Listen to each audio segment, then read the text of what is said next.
chicos? Buenas tardes, chicos.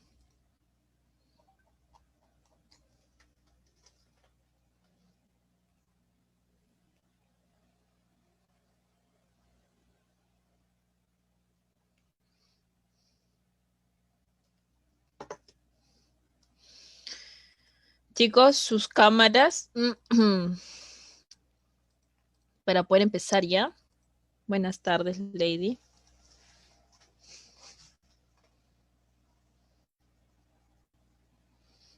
Mientras voy proyectando mis diapositivas.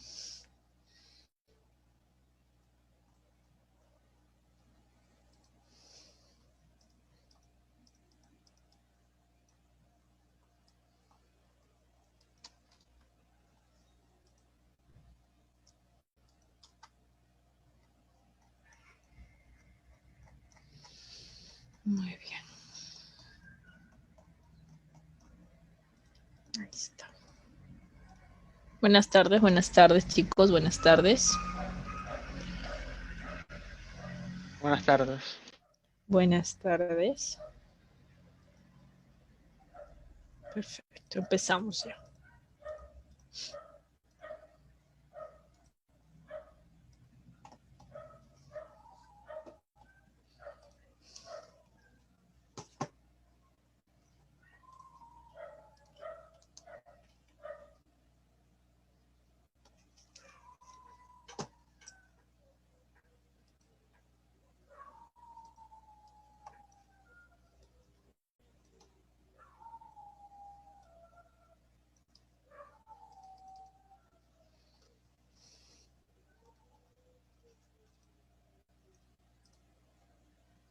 Buenas tardes.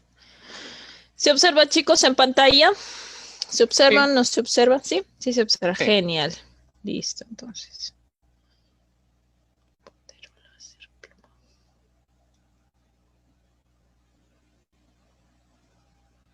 Muy bien.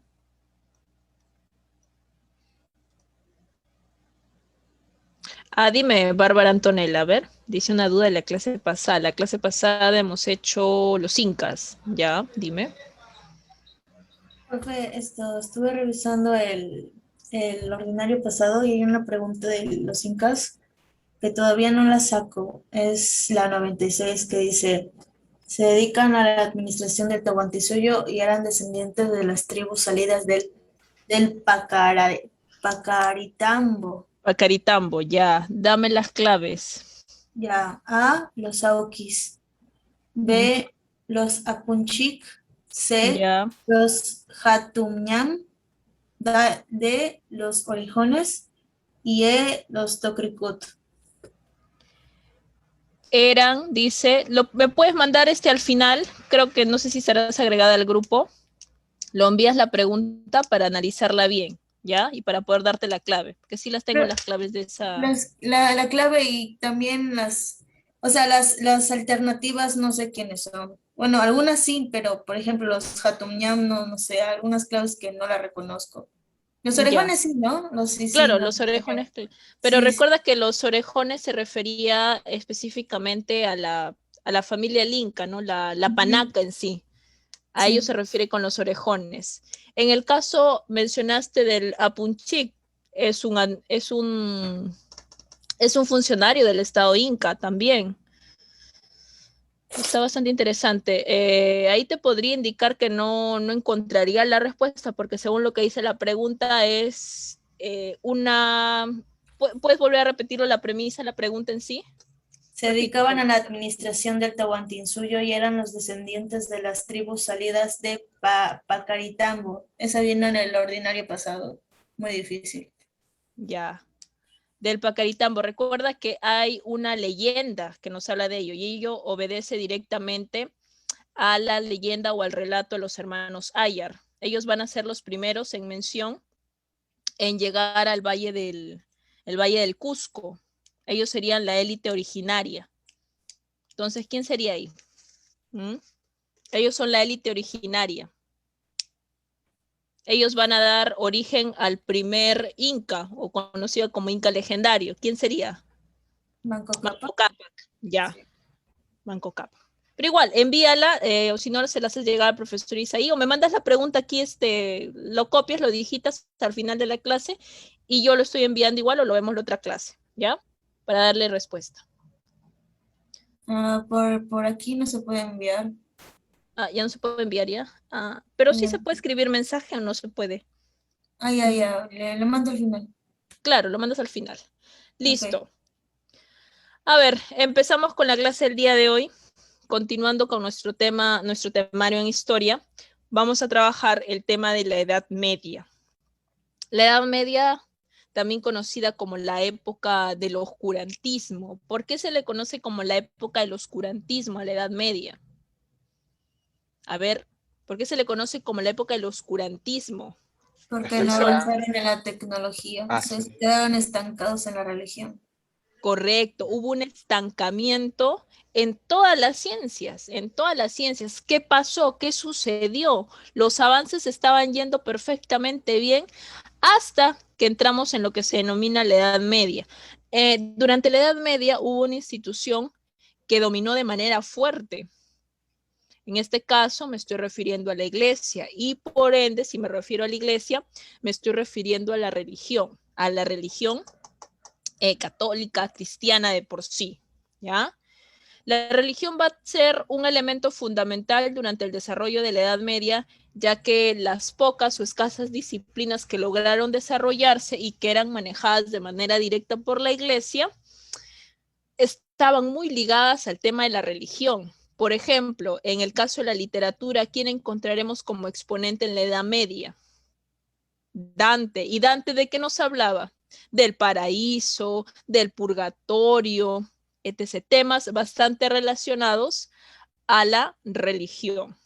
Y lo mismo va a suceder en el caso de la historia, ¿ya? Vamos a ver ello. Aparecen por ahí las denominadas cruzadas, las guerras santas, ¿no? Muy bien, vamos a ver. Bien, dentro de lo que se conoce como la Edad Media, voy a sacar esto para poder ver. Listo. Dentro de lo que se conoce, chicos, como la Edad Media, también se habla de que la Edad Media estuvo subdividida en 2 o hasta 3 subetapas. En el caso de que se hable de 2 subetapas, hablamos de la Alta Edad Media y de la Baja Edad Media. Pero hay otros historiadores que hablan de 3 subetapas dentro de la Edad Media: Alta Edad Media, Medioevo y Baja Edad Media, ¿ya? Bien, guiándonos de esta subdivisión de la Edad Media, o periodos, que sería lo más conveniente denominarlos, en el caso de la Alta Edad Media se va a caracterizar por la caída del Imperio Romano de Occidente. ¿Eso cuándo va a pasar? En el año 476. Recordemos que con este hecho histórico, se marca el fin de qué edad. El fin de qué edad se marcaría con la caída del Imperio Romano de Occidente. La antigua. De la Edad Antigua, correcto. Se va a marcar el fin de la Edad Antigua y a su vez el inicio de la Edad Media, ¿ya? Ahora, ¿por qué se va a producir la caída del Imperio Romano de Occidente? ¿Qué se venía suscitando? Es lo que vamos a ir abordando el día de hoy. Luego de ello se va a producir el mandato de Justiniano, ¿ya? Se va a producir el mandato de Justiniano. Bastante corto, dicho sea de paso. Y en el año 711, los árabes, conocidos también como los denominados moros o musulmanes, invaden la península ibérica. Hoy en día, ese territorio que en su momento o en el año 711 fue ocupado por los árabes o musulmanes, ¿a qué territorio actual corresponde? Turquía.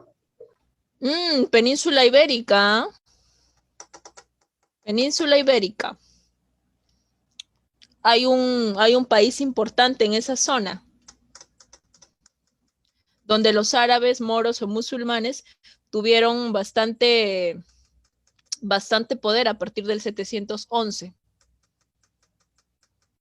¿Qué país será? fue uno de los últimos reductos mediante el cual los reyes católicos tuvieron que expulsar. Ya, si no la sacas ahí, ya no sea.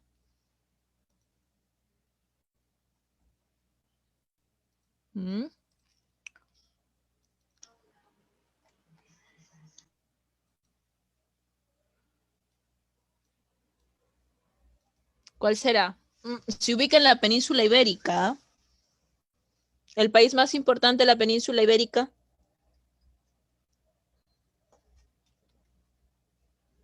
España, pues chicos, España. Ya, España. Ya. Entonces, ello implica que en el año 711, que inicialmente eso estuvo ocupado por un reino bárbaro, ¿ya? Luego de una batalla, la cual te voy a ir explicando ya más adelante, los árabes, también conocidos como musulmanes o moros, llegan a invadirla, pues, ¿no? Y expulsan a ese reino bárbaro. Le dicen adiós, hasta aquí llegaste, yo gané, me voy a quedar aquí. Y van a durar aproximadamente, saca tu cuenta, desde el 711 hasta 1492. ¿Cuántos años pasaron? A ver, resten. ¿Cuántos años pasaron de dominación de los musulmanes en Europa? Desde el 711 hasta 1492. 781 años. Casi 800 años, ¿no? Casi 800 años. Ahí está, dice 781 años. Muy bien.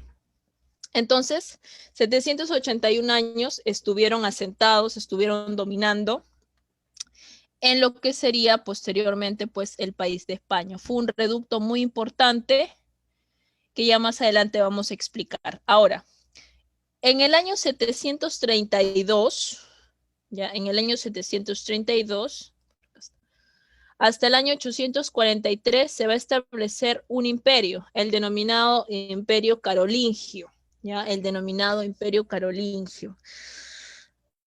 Producto del Imperio Carolingio, y de su desintegración en el año 843, mediante el Tratado de Verdún, le vamos a dar paso a lo que se va a conocer como el feudalismo. El Imperio Carolingio tiene como origen lo que posteriormente nosotros vamos a conocer como feudalismo. ¿Cómo se origina? ¿Cuál es la relación entre el feudalismo y el Imperio Carolingio? Sucede que los tres últimos herederos del Imperio Carolingio, que debieron haber unificado en vez de haber dividido, se repartieron en tres territorios, en tres regiones. Y como no supieron administrar cada una de esas regiones que se habían dividido entre los tres hermanos, dentro de cada región se van a ir formando pequeños reinos, ¿ya? Pequeños reinos, lo cual va a dar origen al feudalismo, ¿ya? A partir justamente del Tratado de Verdún en el 843, que va a dar fin al Imperio Carolingio, pero que va a dar inicio al feudalismo. Ahora, ya estamos en la etapa o en el periodo de la Baja Edad Media. Es aquí donde vamos a encontrar a las cruzadas. Ya vamos a encontrar la presencia de las cruzadas. Las denominadas guerras santas, pero de santas no tuvieron nada en realidad, ¿no? Siempre hubo un trasfondo o un motivo económico para que se produjeran estos conflictos, ¿ya? Estos conflictos. Algo que también vamos a destacar durante la Baja Edad Media es la presencia de la peste negra, o también conocida como la peste bubónica, que tuvo alcances prácticamente de pandemia. La peste negra se inició en el continente asiático. Ahora, ¿cómo llegó a Europa? Es la gran pregunta. Bien, por ese entonces todavía vamos a encontrar un gran desplazamiento de pueblos bárbaros. Estos pueblos bárbaros de la zona de Asia se empezaban a desplazar a Europa, y es con ellos justamente que va a llegar la peste negra a Europa. Y prácticamente Europa por ese entonces, plena Edad Media, no tenía pues los medios de salubridad como los tiene ahora. Eran bastante deficientes, la verdad. Entonces ello ayudó a que la peste negra pues estuviera estuviera y causara muchísimas muertes, tal y como se ha visto por el tema del COVID, ¿no? Ahí está, la presencia de la peste negra. Ahora, ya casi para finalizar la Baja Edad Media, aparece la imprenta de tipos móviles inventada por Gutenberg, y en el año 1453 los turcos conquistan Constantinopla. Constantinopla hoy en día, ¿qué actual país es? ¿O qué actual ciudad es? Constantinopla. Turquía. Turquía. Específicamente Estambul. Ya, específicamente Estambul. Muy bien. Con la invasión, en este caso, por parte de los turcos al Imperio Romano de Oriente, es cuando se va a dar fin a lo que se conoce como Edad Media, ¿ya? A lo que se conoce como Edad Media. Y ya en 1492 se va a producir de manera definitiva el descubrimiento de un nuevo continente, el descubrimiento de América, el Nuevo Mundo, o también conocida como la América Española. Entonces, ahí te da un panorama bastante interesante de lo que vendría a ser, pues, la Edad Media. Ahora, veamos y vamos con el tema de las invasiones bárbaras. ¿A qué se le conocía por ese entonces como bárbaro? ¿Qué eran los pueblos bárbaros? En realidad, los pueblos bárbaros eran pueblos extranjeros que intentaban invadir Roma, aprovechando que Roma ya por ese entonces, a partir del siglo V, inclusive más antes, estaba en una crisis imperial. ¿Ya? Entonces los romanos, como no podían defender sus límites, ¿no? Las partes más desoladas de su imperio, empezaron a dejar ingresar a estos pueblos bárbaros. Pero recordemos que los romanos tienden a denominar bárbaro a todo aquello o a todo aquel tipo de cultura diferente a la suya. Es justamente ahí cuando nace el término bárbaro. Es así como lo entienden los romanos, ¿no? Todo aquello que era diferente a lo que ellos practicaban en cuanto a sus culturas o sus costumbres, ellos lo denominaban bárbaro. Por eso es que se le denomina a estas especies de vamos a denominar tribus, pueblos, como pueblos bárbaros, ¿ya?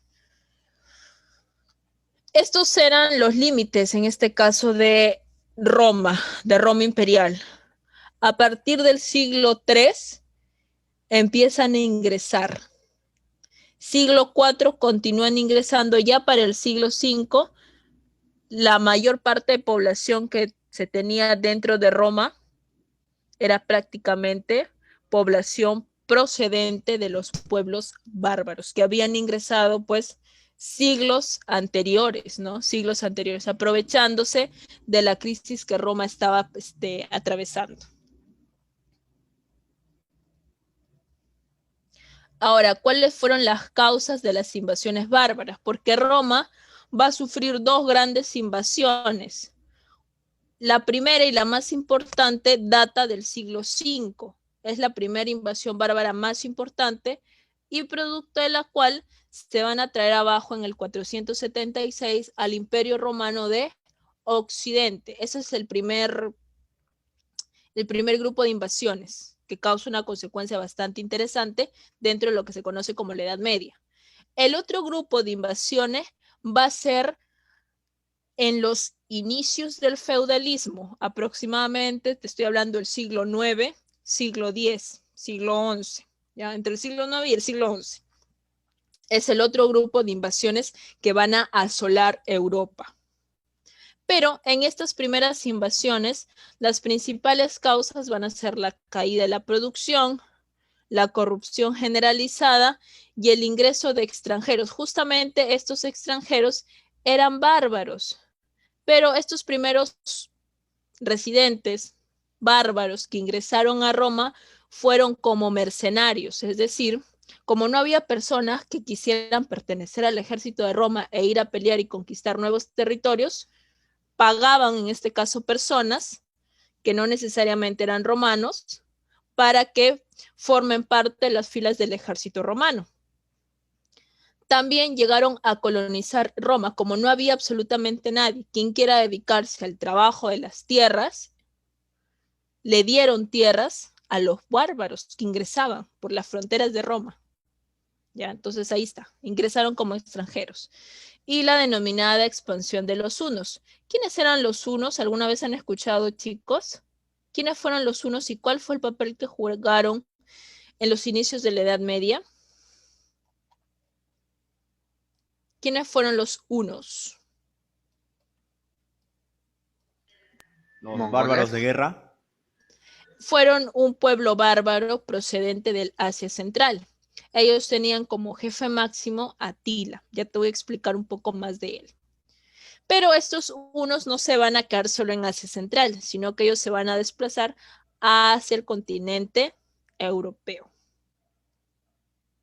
Muy bien. Veamos algunos de los pueblos de las invasiones, pueblos bárbaros. Uno de los más importantes fue el reino de los godos, ¿ya? Los visigodos. Los visigodos tienen una historia bastante interesante. Uno de sus jefes, en este caso Alarico, va a vencer al emperador romano Valente en la famosa batalla de Adrianópolis. ¿Producto de qué se va a producir esta batalla? Ya que los visigodos que habían ingresado a Roma en calidad de protegidos de Roma, porque eran bastante civilizados este sector de pueblos bárbaros, como los visigodos o los ostrogodos, Roma les permitió el ingreso, pero con la finalidad de que solo estén por un tiempo mientras pasaba la invasión de los hunos. Pero ¿qué sucede? Los visigodos decidieron levantarse en armas contra el emperador romano Valente, ya que los visigodos querían quedarse de manera permanente dentro de Roma, es decir, crear un reino dentro de un imperio.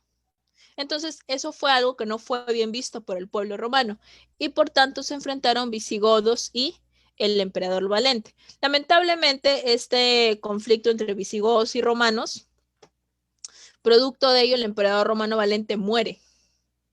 Ya muere e inmediatamente se va a establecer un nuevo emperador. Aquí está.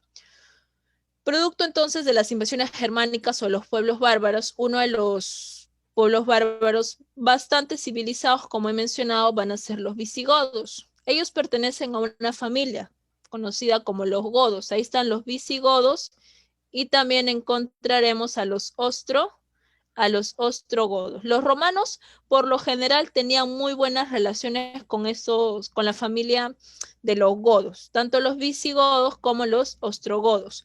Por eso es que cuando los ostrogodos inicialmente sufren el ataque de los hunos, porque va a ser uno de los primeros pueblos bárbaros en sufrir la furia de los hunos, que estuvo por ese entonces a cargo de Atila, inmediatamente los visigodos, la familia directa, ¿no?, deciden desplazarse a otro punto, porque vieron cómo se produjo el enfrentamiento entre los hunos y los ostrogodos. Atravesaron la zona del Danubio en el año 376. ¿Con qué finalidad? Con la finalidad de buscar protección, ¿ya? De buscar protección. Justamente en este contexto es cuando le solicitan ayuda a Roma, pues, ¿no? Le dicen, le tocaron la puerta, le dijeron, mira lo que está sucediendo, si yo me quedo aquí, lo más probable es que los hunos arrasen con toda mi tribu, con todo el pueblo, ¿no? Entonces los romanos, por ese entonces, pensaron la situación y dijeron, bueno, son civilizados, siempre hemos mantenido comunicación con ellos, ¿por qué no dejarlos ingresar? Ingresan en el 376 a Roma. 2 años después se levantan en armas contra el emperador romano Valente, quien les había permitido el ingreso a Roma para evitar que fueran atacados por los hunos. Ahora, ¿qué reclamaban los visigodos? Reclamaban en este caso los territorios en los cuales ellos se encontraban habitando. Fue algo, como he mencionado, no bien visto por Roma, por lo tanto se enfrentan en la batalla de Adrianópolis, en la cual muere el emperador romano Valente e inmediatamente colocan a otro emperador, que va a ser Teodosio el Grande. Teodosio el Grande es muy conocido por la historia romana como uno de los emperadores que, si bien es cierto, tenía unas muy buenas capacidades políticas y de convencimiento, y va a obligar a los visigodos a someterse al poder de Roma. porque los visigodos habían ingresado por gracia del emperador que ellos se habían encargado de asesinar. Entonces, Teodosio el Grande va a evitar en este caso que los visigodos, pues en ese momento al menos, se continúen levantando en armas contra Roma. Pero ahí no acabaría la situación. Alarico, que ya por ese entonces asumía el liderazgo de los visigodos, decide abandonar la zona de los Balcanes e invade Italia. Posteriormente, en el año 410, asalta Roma. La asalta, la saquea y la incendia para variar. ¿Ya? Y ya para este entonces, en el año 414, los visigodos se van a establecer en la zona de Aquitania y el norte de España, de manera definitiva. ¿Ya? Ese es en el caso de los visigodos. Ese es en el caso de los visigodos. Los suevos también fueron otro pueblo bárbaro bastante interesante. Ellos se encargaron de saquear Florencia. Y bueno, aquí están los hunos, pues, ¿no? Los que desencadenaron toda una ola de desplazamiento de los pueblos bárbaros europeos. Los hunos, por ese entonces dirigidos por Atila, deciden atacar inicialmente Constantinopla, pero son rechazadas por el ejército, así que se dirigen a asaltar la zona de París. Ahí se va a producir uno de los eventos, al menos históricos, más importantes. Tanto los romanos como los bárbaros, los pueblos bárbaros, deciden unirse en una sola fuerza para poder hacerle frente a Atila, ya que era un enemigo en común. Ya que era un enemigo en común. Y logran, al menos en este caso, evitar que ingrese a Roma. ¿Ya? Evitaron en este caso que ingrese a Roma y siga su camino por otros territorios. Ahora, la figura de Atila, ¿cómo terminó? Es bastante controversial, ¿no? Como este líder de un pueblo bárbaro tan importante durante la Edad Media, que se desplazó desde el Asia Central y causó una ola de terror por toda Europa cuando llegó y cuando se enteraron de su presencia, terminó justamente su vida cuando estaba celebrando una de sus tantas bodas. ¿Producto de qué? Producto de una indigestión. De esa manera llegó a morir Atila. No murió ni siquiera en un combate, ¿no? Murió producto de una indigestión. Comió mucho, en este caso, en el banquete de su boda, ¿no? Y eso pues trajo consigo su muerte. Trajo consigo su muerte. Muy bien.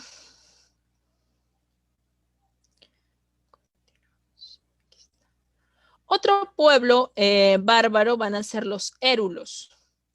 Los érulos, dirigidos por Odoacro, se encargaron de destronar a Rómulo Augustulo en el año 476. Ya en el 476 se va a producir el fenecimiento y la caída del Imperio Romano de Occidente. Para ese entonces también Roma ya se encontraba dividida ya.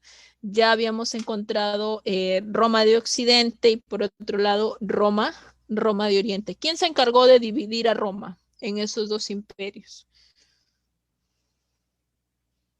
¿Quién se encargaría de dividir a Roma en dos imperios?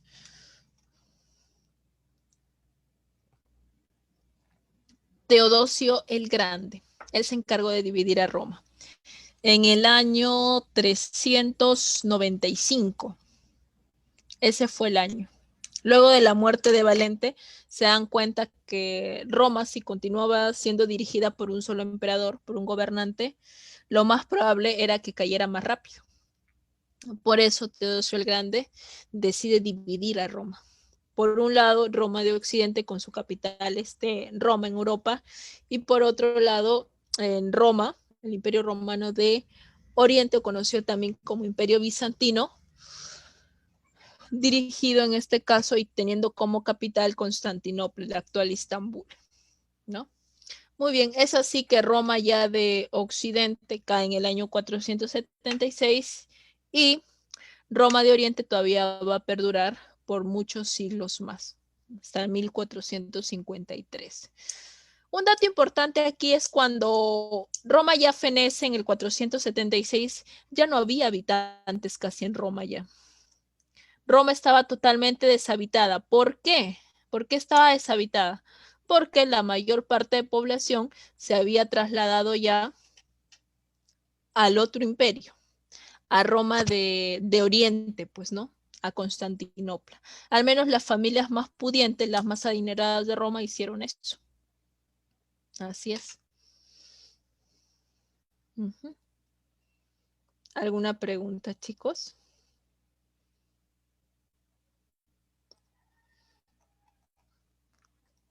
No. Bien, todo bien.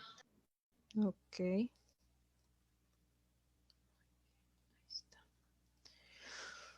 Muy bien, acá tenemos otro pueblo bárbaro, los vándalos. Bueno, los vándalos, tal y como lo indica su nombre, recorrieron la zona de las Galias, que también fue en su momento territorio conquistado por los romanos, por el César.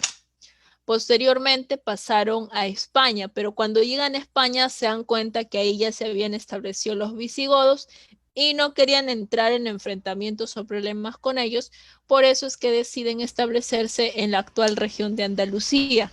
Por ese entonces se tiene información de que esa zona se llamó Vandalucía, en honor en este caso a los vándalos. Ya con el pasar del tiempo adquirió el nombre que hoy día lleva esa región, ¿no? Andalucía. Ahora, ¿por qué este pueblo bárbaro lleva ese nombre tan interesante de vándalos? Justamente las personas, las sociedades entonces que vivió durante la Edad Media y vio los horrores que hicieron estos pueblos bárbaros, les colocaron, les acuñaron ese nombre por los grandes desmanes que hacían, por el hurto, el pillaje, los incendios que realizaban cada vez que estos pasaban pues por un pueblo o por una ciudad importante. Ahora, uno de los líderes más importantes del pueblo bárbaro de los vándalos va a ser Gensérico. Gensérico, durante su liderazgo, su tiempo de gobierno en los vándalos, se encargó de recorrer la zona de África, la zona de territorio cartaginés y las islas ubicadas en el mar Tirreno. Y van a ser los vándalos también quienes se encargan de saquear e incendiar Roma en el año 455, cuando aún se encontraban al mando o bajo el liderazgo de Gensérico. Es decir, Roma no se destruyó solamente en el año 476, ya su destrucción viene desde el año 376 hacia adelante. En el 410 fue incendiada, asaltada por los visigodos. Luego de ello hubieron otros pueblos bárbaros que de manera continua, al momento que pasaban por Roma, realizaban hurto, el pillaje, bueno, también violaban a algunas mujeres, se tiene información de ello, y bueno, y el de los vándalos, que es una fecha un poco más cercana al 476. Muy bien. ¿Cuáles fueron las consecuencias de la llegada de estos pueblos bárbaros? Esto es muy interesante de entender. Introdujeron nuevas costumbres. Algunos historiadores netamente europeos mencionan de que la llegada y la fusión de los pueblos bárbaros con la cultura romana hizo que la cultura romana retrocediera y se viera opacada por las costumbres de los pueblos bárbaros. Pero no, fue todo lo contrario. Es bastante interesante poder entender la cultura después de la llegada de los pueblos bárbaros.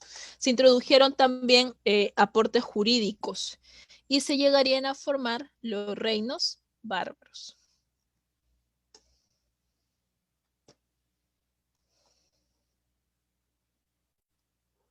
Muy bien, los reinos bárbaros o germanos. Ya, los reinos bárbaros o germanos.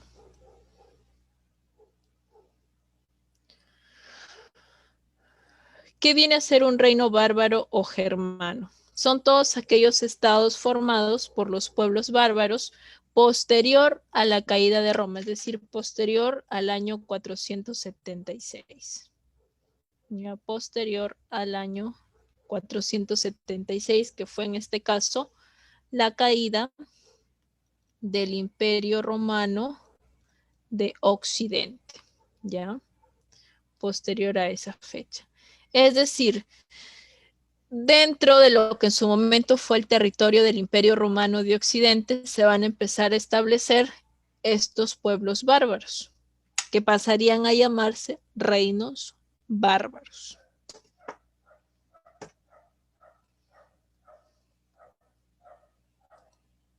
Acá está. Acá tenemos un mapa de los reinos bárbaros que se van a llegar a conformar. Por ejemplo, vamos a señalarlo. Tenemos a los reinos de los visigodos. ¿Recuerdas en qué zonas se establecieron ellos de Europa? A ver si te acuerdas. España. La península ibérica, correcto, ¿no? Acá está. Su capital, Toledo. Muy bien.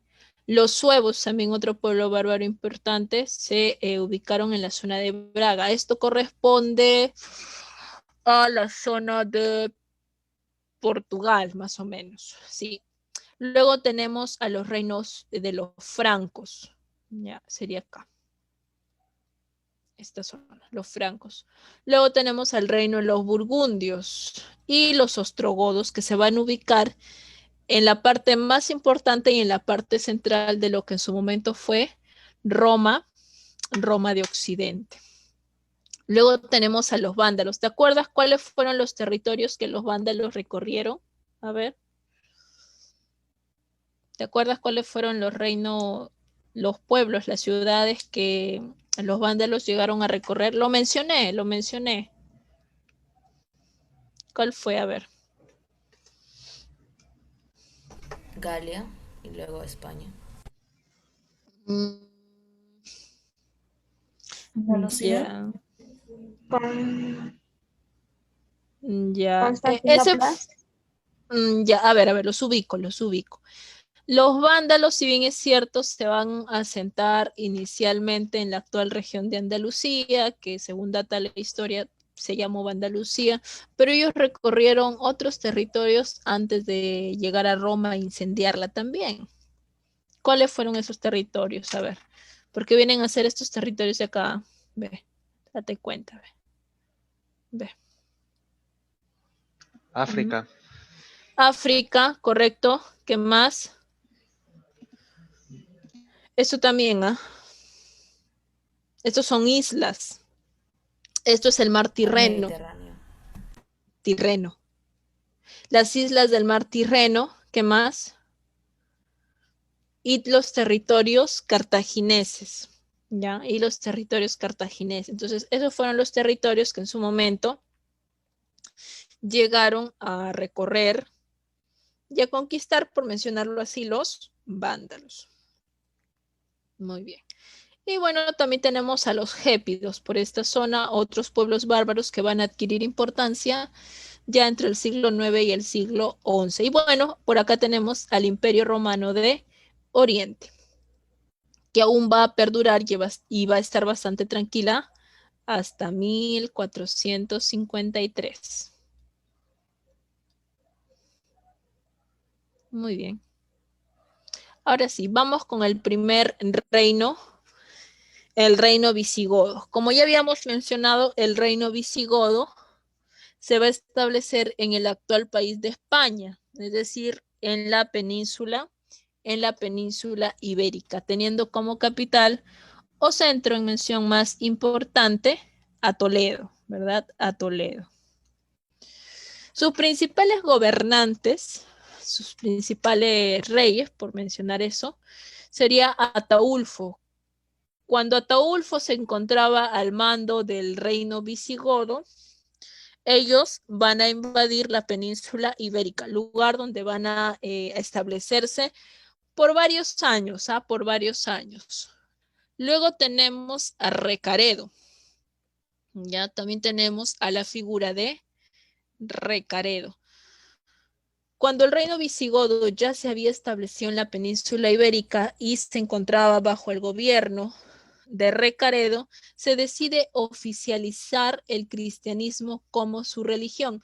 porque estos pueblos bárbaros tenían una característica. ¿Cuál era su religión? ¿Cuál era su religión?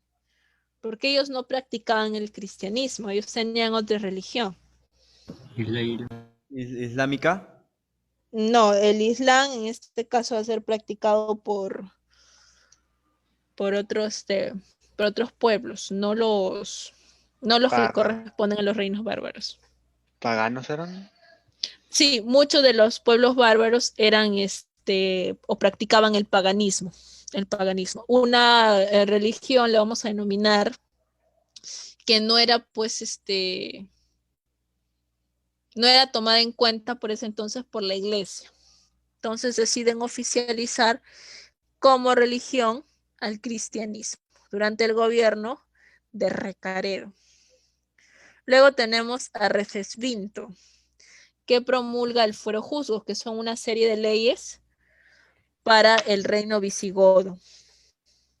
Y finalmente, durante la época de Don Rodrigo, al mando del reino visigodo, se va a producir la famosa batalla de Guadalete. ¿Qué sucedió en la batalla de Guadalete? Pues lamentablemente los visigodos van a ser vencidos por los árabes al mando de Tarik en el año 711 y de esta manera los visigodos van a ser expulsados de esa zona de la península ibérica, la actual España, y los árabes por primera vez ya estaban establecidos en territorio europeo, en territorio español. Ahora, ya había mencionado también en un inicio que estos árabes, moros, musulmanes, se van a quedar hasta qué año en la península ibérica. Ingresaron en el 711. Sí, 781 años se quedaron. 781 años. Ellos salen en el año 1492. Justamente acá hay bueno, es un poco, suena a veces a relato un tanto interesante, o un relato bastante peculiar acerca de la historia durante la Edad Media, ya que justamente en la última batalla que se libró en Granada, en España, que era uno de los últimos reductos existentes de población musulmana, ya población árabe, que ya por ese entonces gobernaban los reyes católicos de España. Esta batalla se libró en el año 1492. Como la batalla fue bastante buena para los españoles, para los reyes católicos específicamente, y como logran vencer y expulsar de manera definitiva a los moros de ese último reducto ubicado en Granada, es ahí cuando deciden darle el visto bueno, le aprueban el proyecto ¿a quién? A Colón, para que venga a explorar supuestamente una nueva ruta, ¿no? Para las Indias Orientales. ¿Qué hubiera sucedido si es que en el año 1492 no se hubiera producido la expulsión de los moros de la zona de Granada? Quizás no hubieran aprobado que Colón continúe con su viaje de expedición que tenía previsto, ¿no? Fue un hecho en este caso que nadie se lo esperaba, ni el mismo Colón esperaba que le aprueben el proyecto y le den el visto bueno, pero como lograron vencer los españoles a los moros en la batalla de Granada, expulsaron al último rey de Granada, que fue el rey Boabdil, sí, el rey Boabdil. Entonces los reyes católicos dijeron, bueno, estamos felices, lo hemos expulsado ya a los moros de manera definitiva, ya no hay más presencia de ellos en Europa, vamos a darle el visto bueno a Colón, ¿no? Y que vaya y continúe con su proyecto de exploración. ¿Ya? Muy bien, entonces. Un dato curioso, ¿no? Un dato peculiar de cómo fue encontrada, o cómo se produjo, mejor dicho, la aprobación del proyecto que tenía Cristóbal Colón. Acá está. Esta es un mapa de la península ibérica del año 569, es decir, antes de la presencia de los visigodos. Esto era el Imperio Bizantino. Si te das cuenta, el Imperio Bizantino ya estaba por aquí ya.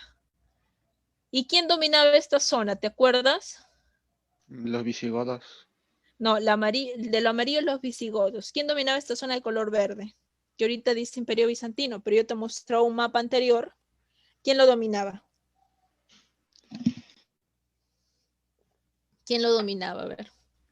¿Vándalos? Correcto, lo dominaban los vándalos. ¿Qué sucedió con los vándalos? ¿Qué sucedió con los vándalos? Recorrieron a África, a nuevos lugares. Claro, sucede que, si bien es cierto, el Imperio Romano de Occidente ya había caído, había un Imperio Romano de Oriente que estaba en pleno auge y ellos, muy hábiles, decidieron retomar las posesiones en territorios, me refiero, de lo que en su momento fue el esplendoroso Imperio de Roma de Occidente. Por eso que los expulsan a los vándalos, e inclusive se llega a pensar de que nuevamente se iba a gestar el Imperio Romano de Occidente, pero no, ya no fue así, lamentablemente, ¿no? Entonces, el Imperio Bizantino retoma esas posesiones, esos territorios que en su momento fueron de Roma de Occidente, pero hubo una gran parte que estaba pues poblado, donde ya se habían establecido los visigodos. Este es un mapa de la península ibérica del 569, ¿no? Muchísimos años antes de la llegada de los moros, que fue en el 711, y bueno, los suevos, que estaban ubicados por esta zona, ¿no? Que nada tenían que ver ahí. Muy bien. Ahí está. La situación ya cambia de este mapa en el 711, pues, ¿no? Lo que inicialmente inicia con un pequeño territorio que tenían los árabes, poco a poco se van expandiendo por toda Europa. Y a la larga va a ser un problema, pues, ¿no? Porque ya Roma de Oriente no podía frenar su avance. Ya era algo prácticamente irremediable ya. ¿Alguna pregunta, chicos, hasta acá que quieran realizar? ¿Alguna pregunta, duda?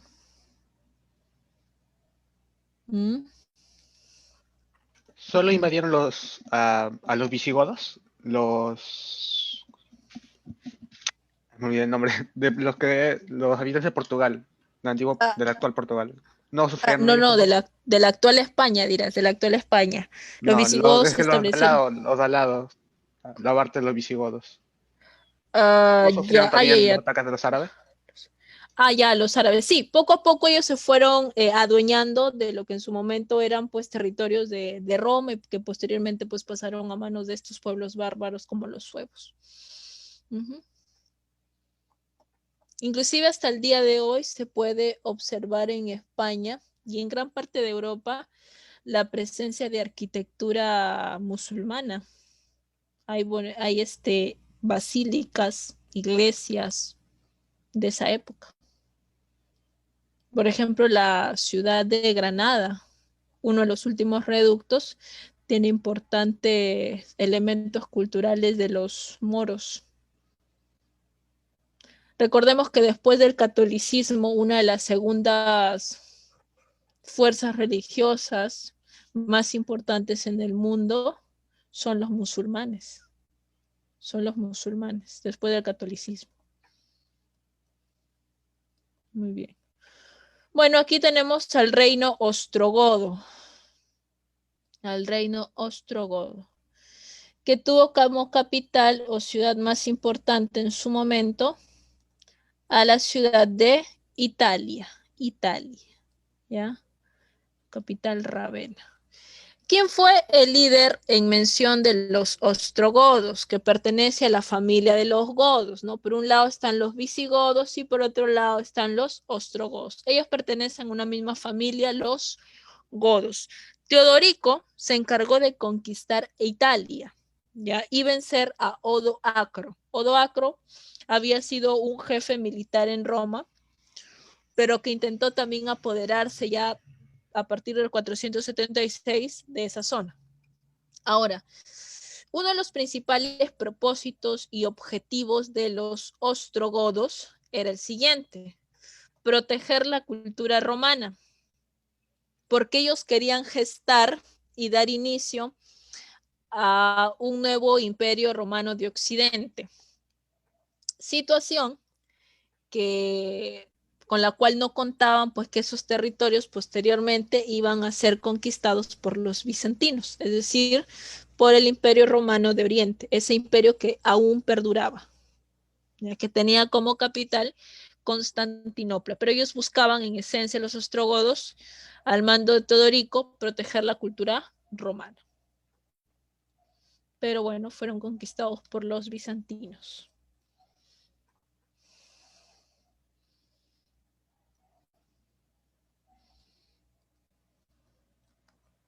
Luego también tenemos a los reinos anglo y sajones. Bueno, estos invadieron las islas británicas y formarían la heptarquía, a pesar de la resistencia del rey Arturo. Por aquí tenemos a los reinos anglo, York, East Anglia y Mercia, y los sajones que serían Kent, Sussex, Essex y Wessex.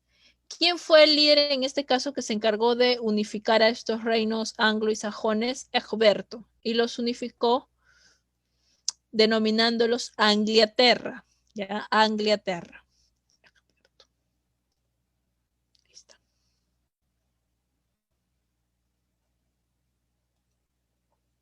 Aquí están los reinos anglo y sajones, los 7 reinos.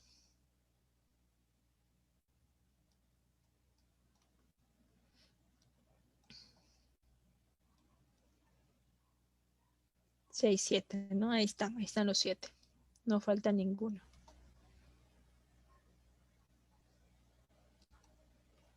Muy bien, y bueno, también tenemos al reino franco.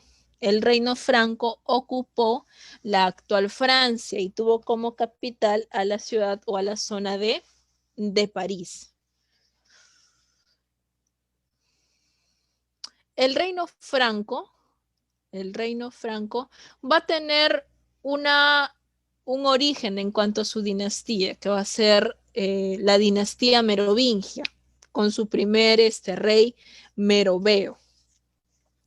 Su segundo gobernante de los francos va a ser el rey Clodoveo, quien se va a encargar de establecer como religión oficial de los francos el cristianismo.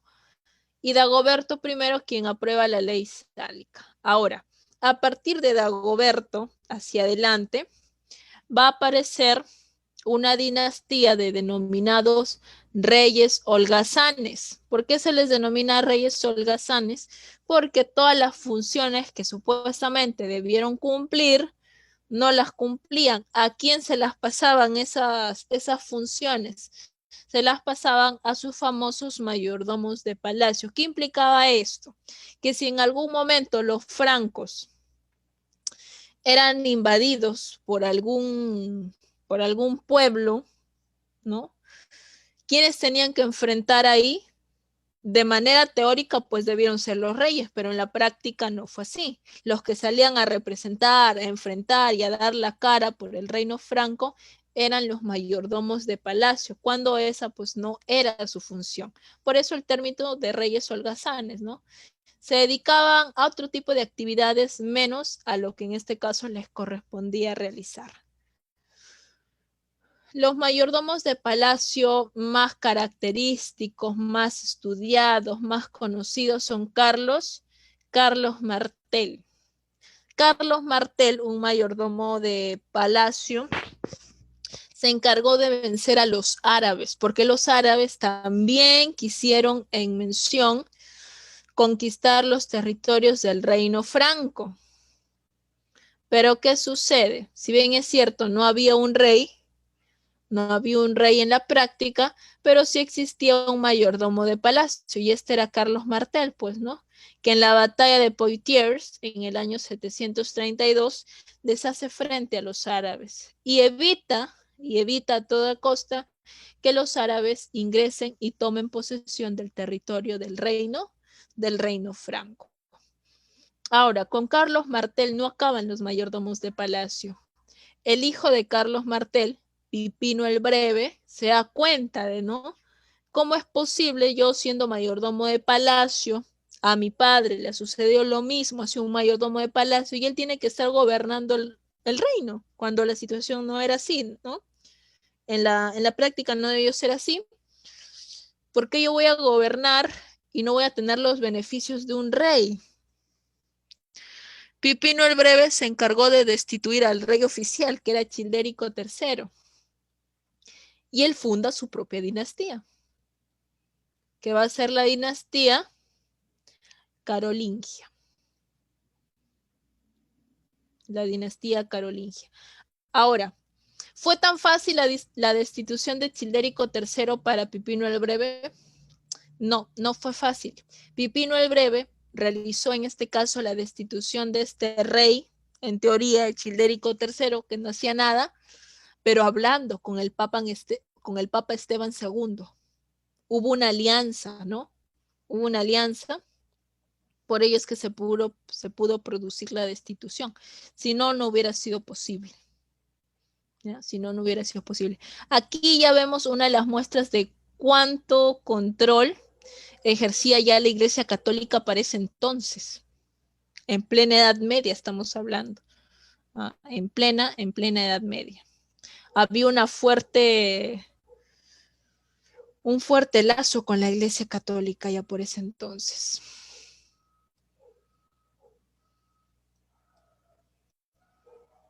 Durante la época también de la Edad Media, los papas, y por ende, pues Roma, ¿no? De por sí, van a ser los jefes, los gobernantes más importantes, y es ahí donde la iglesia pues empieza a retomar nombre y también empiezan a llenar sus, vamos a llamar sus arcas, pues, ¿no? Hoy en día la Iglesia Católica, el Vaticano en mención, tiene una cuantiosa cantidad de dinero producto de cómo ejerció, cómo manejó sus funciones durante la Edad Media. ¿Cómo quedó el mapa de Europa posteriormente a la llegada de los árabes? Los lugares donde dice Califato de Omeya, eso ya eran territorios ocupados por los moros. El reino franco es uno de los que logró perdurar. Logró perdurar. Pero gracias a quién? ¿A los reyes holgazanes? No. Gracias a la intervención de los mayordomos de palacio. Porque si no, también hubiera corrido con la misma suerte de los reinos que anteriormente hemos visto.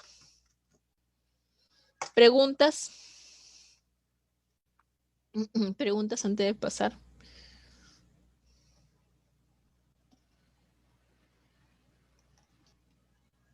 Muy bien. El Imperio Carolingio. Entonces, con la destitución de Childérico III, se da inicio a una nueva dinastía y por ende ya no se habla de un reino, sino se habla de un imperio, el Imperio Carolingio. ¿Cuál fue su base? En definitiva, su base fue el Reino Franco. Si te das cuenta, aquí está el mapa ya de Europa, un poquito más consolidado.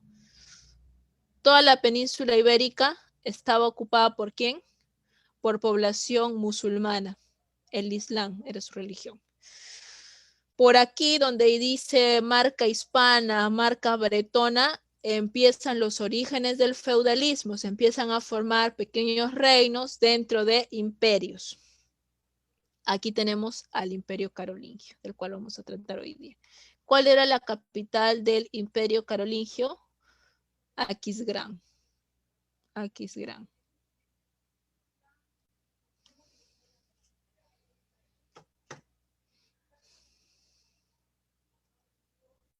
¿Cuáles fueron los objetivos del Imperio Carolingio? Ellos también, a su manera, buscaron restablecer el Imperio Romano de Occidente. ¿Ya? Buscaron restablecer el Imperio Romano de Occidente, como también defender los intereses de la Iglesia Católica. ¿Ya? Defender los intereses de la Iglesia Católica.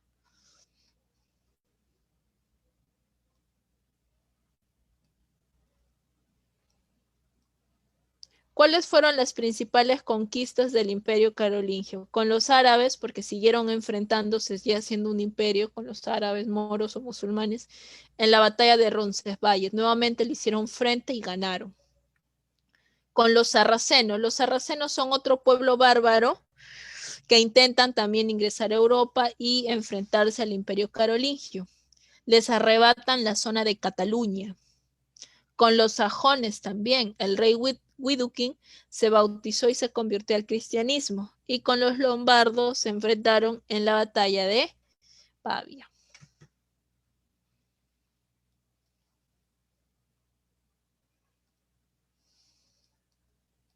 Desde el punto de vista de su organización política, su rey, su principal gobernante fue Carlos Magno, quien va a ser coronado como emperador por el Papa León III en el año 800.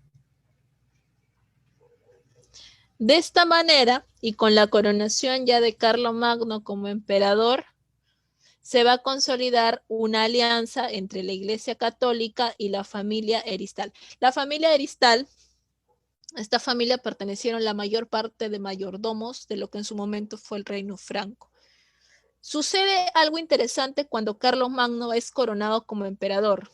Los demás gobernantes de imperios propiamente dichos, tal es el caso del Imperio Romano de Oriente, se levanta, se exaltan y dicen lo siguiente: ¿cómo es posible que Carlomagno, siendo un mayordomo de palacio, sea coronado como emperador? Menciona lo siguiente: emperadores eran en mención los que gobernaron en Roma, más no podía ser Carlomagno coronado con ese título, porque no era un romano en sí. Entonces ahí se produjo nuevamente un caos, una convulsión política en Europa en ese entonces, ¿no? Debido a la coronación de Carlomagno, ya que muchos emperadores propiamente dichos y muy bien coronados con ese título se encontraban totalmente en contra de ello, ya que Carlomagno no era romano para empezar.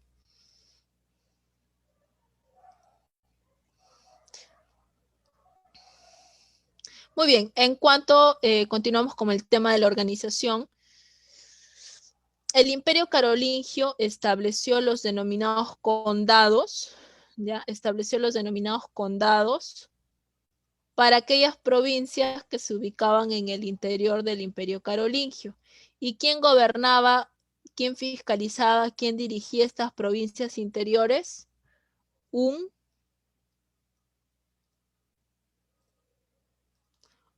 conde. Señorita Esther, no entiendo, a ver, ¿qué pasó? Un conde. Luego... Me equivoqué, disculpe. Ya, ok. Estaba mandando un mensaje al interno, creo. Luego tenemos a los marcas. Una marca se establecía en aquellas provincias fronterizas dentro del Imperio Carolingio. ¿Quién las gobernaba? Un marqués, pues, un marqués. Luego tenemos el ducado. El ducado, que es un conjunto de provincias dirigidas por un duque. He aquí justamente cuando aparecen los títulos nobiliarios. Títulos nobiliarios que la Iglesia Católica en ese entonces, en plena Edad Media, se va a encargar de cobrar. Por ejemplo, si aquí a ver, ¿a quién tomamos de ejemplo? A ver. Aquí sí, su compañero Brian Holguín, ¿no? Brian Holguín, sí, correcto. Vamos a tomarlo de ejemplo. Quería, en este caso, para él y para su familia, el título de nobiliario de duque. Bueno, ¿qué tenía que hacer Brian? Pagarle a la iglesia un impuesto para poder adquirir ese título nobiliario. Y no necesariamente tenía que pertenecer a una familia muy bien acomodada para tener dicho título. ¿Ya? Muy bien. Los mixi dominixi eran los inspectores de las autoridades, no eran fiscalizadores. Recordarán que en los incas hablábamos de los tucuy ricuy. Bien, aquí en el caso del Imperio Carolingio no había tucuy ricuy, pero sí había mixi dominixi, que eran los inspectores de las autoridades, ¿no?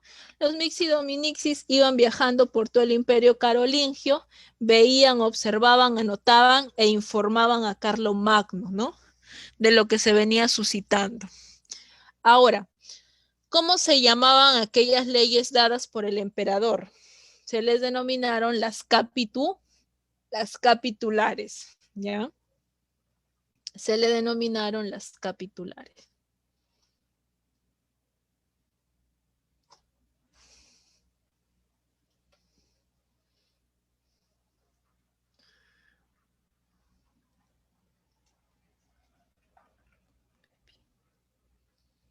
Ahora, desde el punto de vista de la educación sirvió para preparar a la burocracia y para realizar un control ideológico. Existieron, en mención, 3 tipos de escuelas: las denominadas palatinas, que eran para la nobleza y para preparar a la burocracia, es decir, a los futuros empleados del imperio carolingio. Existieron también las escuelas conventuales o monacales, que servían para la formación del clero. Y en definitiva también las parroquiales, que servían para la formación de los siervos. ¿Qué se les enseñaba específicamente a los siervos? Lo necesario. Les enseñaban acerca del catecismo, la religión. ¿Ya? Esto en mención, este tipo de educación que se le aplicó a los siervos o al común del pueblo, era más como un instrumento de control ideológico para que no se rebelen. ¿Ya? ¿Alguna pregunta, chicos, hasta acá?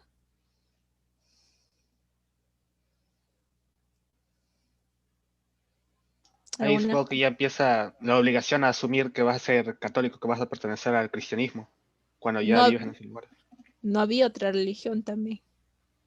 Bueno, sí existían otras religiones, pero la que dominaba de manera más fuerte, debido al control ideológico, pues era el catolicismo, ¿no? El catolicismo. Así es.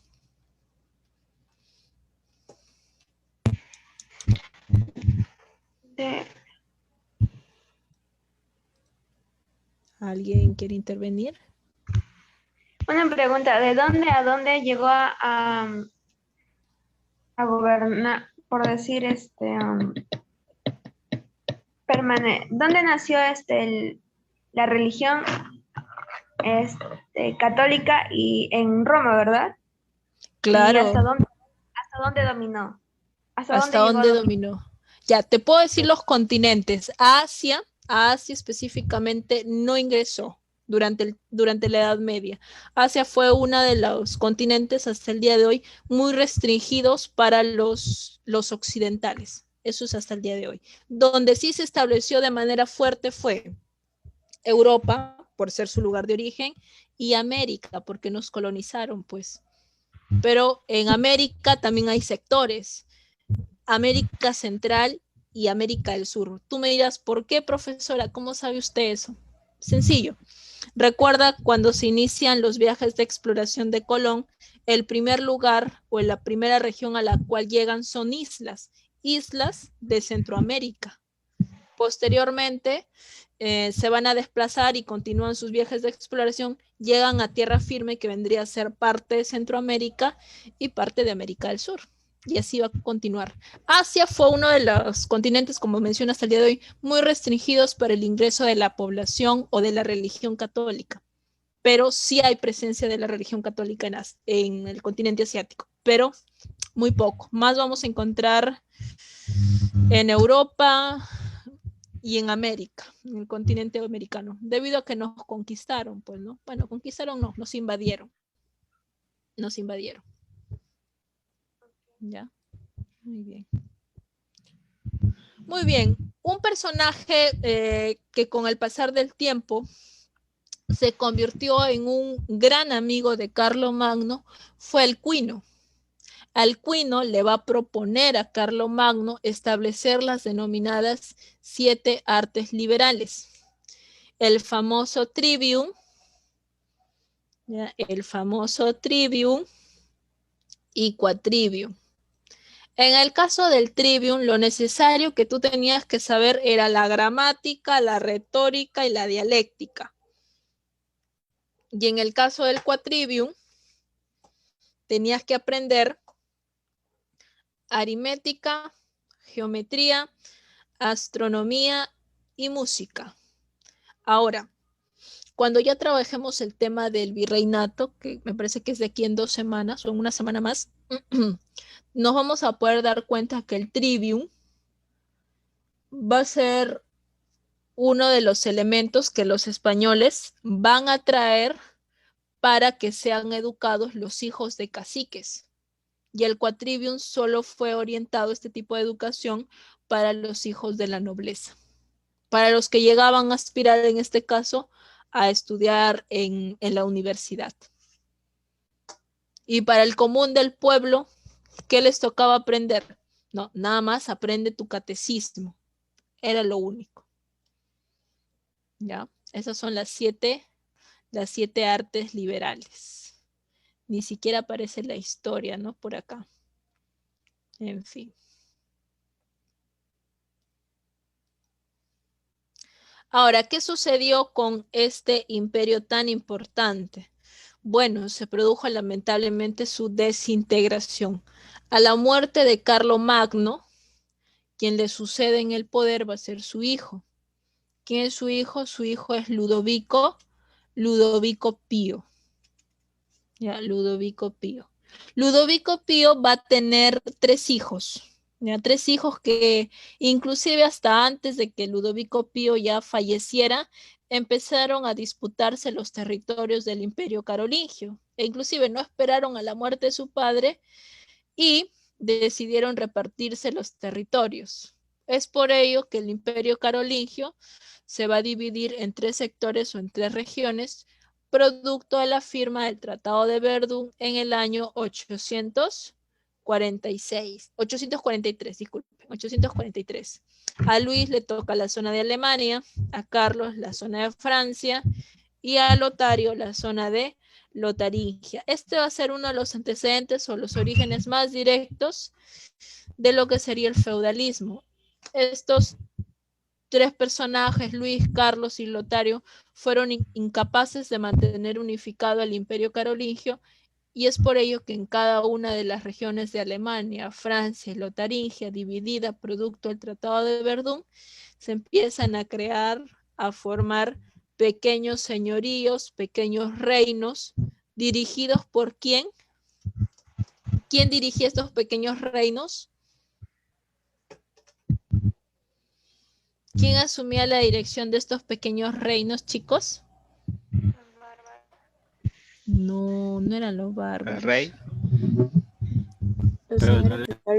El señor feudal. Ahí está.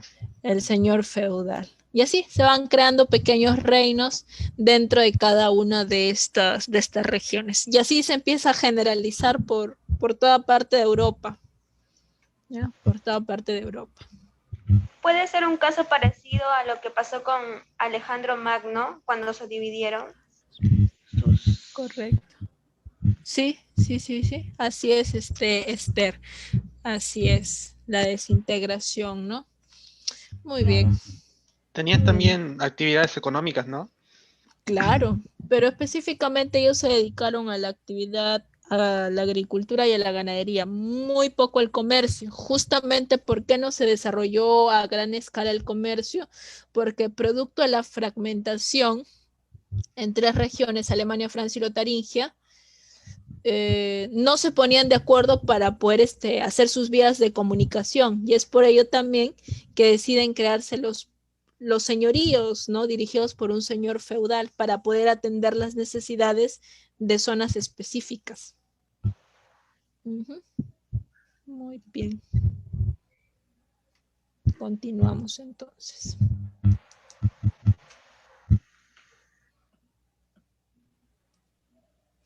Ahora sí, tenemos al feudalismo. El feudalismo es también conocido como un tercer modo de producción, en la cual predominan las relaciones sociales de servidumbre. Recuerda que existe un vasallo, Ya, recuerda que existe un vasallo y existe en mención un señor feudal. ¿Ya? Existe en mención un vasallo y un señor feudal. Ese es el único tipo de relación social de servidumbre que va a existir en esta época. El vasallo le debe hasta su vida al señor feudal. ¿Ya? ¿El señor feudal le debía a alguien?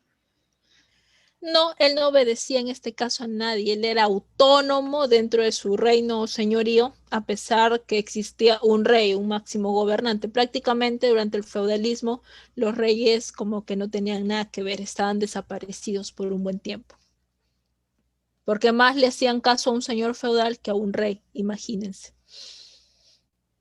Pero eso fue por la ineptitud de los reyes, de no poder atender las necesidades de su población. Por ejemplo, el tema de vías de comunicación. Por ahí empieza la cosa, que se empiezan a formar pequeños señoríos, pequeños reinos.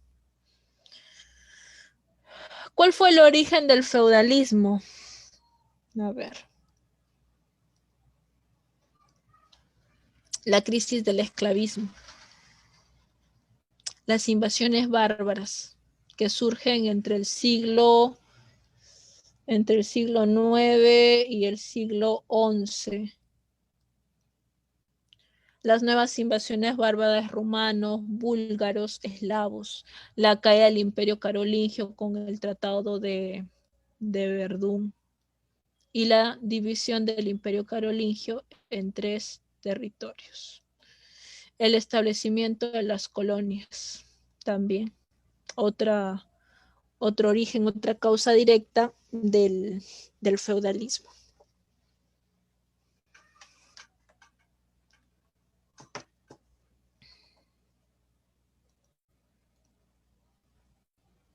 ¿Cuáles van a ser los elementos del feudalismo? El feudo. Económica, social y política. En sí son tierras agrícolas. Lo que buscaba el feudo en sí era la autarquía económica. Ello implica que este feudo iba a producir todo lo que su población necesitaba. Por tanto, ellos se autoabastecían. ¿Ya? Ellos se autoabastecían, ¿no? Ellos no querían en mención la ayuda de ningún otro funcionario, ya que ellos eran autosuficientes. O al menos en la práctica eso intentaron.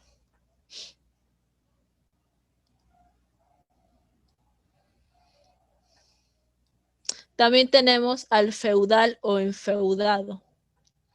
¿Quién es el feudal? Se refiere al propietario de las tierras. ¿Y quién era el propietario de las tierras? ¿Era el rey o era el señor feudal? Señor ¿Quién era feudal. el señor feudal? El rey ni pintaba por ese entonces. No podía ni llegar a las partes más recónditas de su imperio. Entonces, ¿quién era el máximo ahí gobernante? Quien le hacían caso era al señor feudal, propietario de tierras y máxima autoridad. Otro elemento que aparece por ahí son los vasallos o feudatarios. Los vasallos eran quienes recepcionaban las tierras a cambio del vasallaje, que es un juramento de fidelidad en esencia. Ahora, la gran pregunta aquí es, ¿el señor feudal cómo se apropió de esas tierras? ¿Cómo llegó a adquirir esas tierras? ¿Solo las tomó porque no había nadie quien esté vigilante? ¿Cómo se adueñó de esas tierras?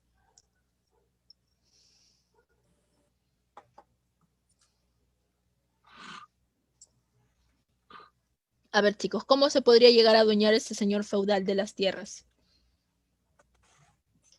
Por algún mérito que haya tenido, se les hayan dado.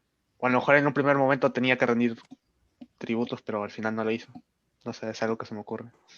A favor del rey, me imagino. En favor. Ah, ya está muy interesante eso. Bien, el señor feudal llega a adquirir. Cuidado. ¿Qué pasó? ¿Qué pasó? Bien, el señor feudal llega a adquirir estas tierras producto justamente de una segunda oleada de pueblos bárbaros que intentan ingresar a Europa. ¿Qué sucede? Estos reyes, como no habían previsto la llegada de nuevos pueblos bárbaros a los cuales tenían que enfrentarse, empiezan a pagar en tierras, ¿ya? Empiezan a pagar en tierras, en propiedades, para que militares ya retirados le hagan frente a estos pueblos bárbaros, porque ya no había dinero, ya no había dinero, no habían sabido administrar estos reyes, estos emperadores. Entonces empiezan a pagar en tierras a estos militares ya retirados, a algunos mercenarios. Sí sabes que es un mercenario, ¿verdad? Sí sabes que es un... A ver, ¿qué es un mercenario? Contratado por dinero. Ajá, exacto. Peleas, haces en este caso lo que te piden por dinero. Ese es un mercenario, ¿no? Muy bien, entonces eso fue lo que sucedió. Por eso es que estos señores feudales eran por lo general militares, retirados, mercenarios, que habían adquirido estos terrenos, estas tierras, como pago, ¿no? Como pago por sus servicios. Ah, muy bien. Entonces ahí también encuentras otro origen de lo que sería el feudalismo. Listo. Muy bien, continuamos con los elementos del feudalismo. Tenemos a los villanos, que eran los campesinos libres, y los siervos de la gleba, que eran los que trabajaban las tierras a cambio del manso. Existieron dos tipos de ceremonia: la ceremonia del homenaje y la ceremonia de la investidura. En el caso de la ceremonia del homenaje, era un juramento de fidelidad del vasallo al señor feudal, tal y como se muestra ahí en la imagen, ¿no? Ahí le prometías toda tu fidelidad hasta tu vida y vas a dar por el señor feudal, con la finalidad de que este señor feudal te dé una parcela de tierra para que puedas trabajarla y así poder mantener a tu familia y autoabastecerse, porque comercio en esa época no había. Bueno, no había en el sentido de que no se dieron las medidas necesarias como para que se pueda llevar a cabo. Prácticamente serían su esclavo. Sí, en cierta manera sí podemos llamarle un esclavo, ¿no? Porque hacías un juramento de fidelidad y si lo incumplías, la muerte. La muerte. Luego tenemos también la ceremonia de investidura. Mediante la ceremonia de la investidura se realizaba la concesión de la tierra. En este caso, ¿quién te la daba la tierra? El señor feudal al vasallo. Y a manera de algo representativo, el señor feudal te daba, podría ser una planta, no sé, se me ocurre ahí, una planta que representa, pues, ¿no? A la tierra, al territorio que te va a dar, a la parcela de tierra. Ese es en el caso de la ceremonia de la investidura.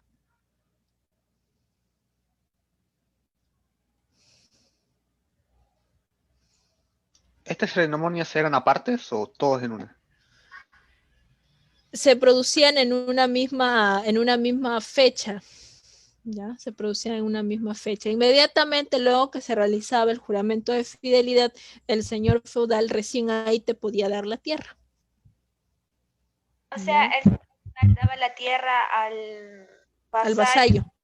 Esclavo, por decir así, pero para que lo trabajara. Pero ¿qué ganaba el señor feudal? Ya, el señor feudal, para empezar, ganaba lo siguiente: cierto porcentaje de lo que produjeran estas tierras que le estaba dando a este nuevo vasallo, iban un porcentaje a manera de impuesto para las arcas o para las expensas del señor feudal, como también el señor feudal estaba en la posición de obligarte a ir a prestar servicio militar o a defender las fronteras o a defender el reino cuando así lo decidiera él. Ya, esa es la especie de retribución que había. Aunque no se puede hablar exactamente de esclavismo, porque el vasallo era quien iba a solicitarle al señor feudal tierra, pero existía todo un procedimiento para que eso se llevara a cabo. Sí, pero por necesidad, o sea, obligado. Sí, por, bueno, necesidad en sí, ¿no? Necesidad. pero muy diferente al esclavismo de la edad antigua, ¿no? Porque ahí prácticamente traficaban contigo, te Sí, compraban en un mercado de esclavos. Muy bien. Muy bien, muy bien. Luego tenemos a la caballería, que se convirtió en una institución militar al servicio del señor feudal. Algo interesante de la caballería durante el feudalismo fue justamente que solo existió por temporadas. No existió de manera permanente como hoy en día lo tienen los países, no, solo por temporadas, nada más. No, solo por temporadas. Aquí tenemos algunos impuestos que se aplicaron durante el feudalismo. La corvea, bueno, trabajo gratuito para el señor feudal. La banalidad se te cobraba por el uso de los molinos y de los hornos. Imagínate que tú querías ir a moler, pues se me ocurre, ¿no? El trigo. Bueno, tenías que dejarte algo, era un impuesto por la utilización de ello, como también por la utilización de los hornos. El pontazgo, por el uso de los puentes y los caminos también pagabas un impuesto, sobre todo a los que se dedicaban al comercio, pues no, que tenían que pasar por ese reino o por ese feudo, tenían que pagar. Es como una especie de peaje, ¿no? Los orígenes del peaje los encontramos ahí, por el uso de puentes y caminos, porque hoy en día para trasladarte de una provincia a otra pasas por un peaje, ¿no? Y dejas un porcentaje ahí, ¿o no es así? Claro. Muy bien. La gabela, bueno, es un impuesto aplicado a la venta de sal, a los comerciantes sobre todo. Y el derecho de pernada, en el cual implica que la primera noche de bodas, la recién casada lo tiene que pasar con el señor feudal. La talla fue un impuesto extraordinario, el diezmo para la iglesia y la primicia implicaba que tu primera cosecha iba también para la iglesia. ¿Ya? qué abusivo. Bastante. Y eso que ya cuando nos toque hablar del virreinato, muchas de estas, por no decirte casi todas, estos impuestos también se establecieron en los virreinatos y colonias. ¿Ya? ¿Qué quiere decir con talla que tenías que pagar extraordinario? ¿Qué es eso? Ya, la talla era, por ejemplo, cuando ocurría alguna eventualidad dentro del feudo, dentro del reino. Por ejemplo, se necesitaba equipar a los militares, al ejército. Bueno, era un impuesto de emergencia que se tenía que pagar. Por eso extraordinario. Ok. ¿Ya? Siempre podía suscitarse algo dentro del feudo y para ello estaba ese impuesto.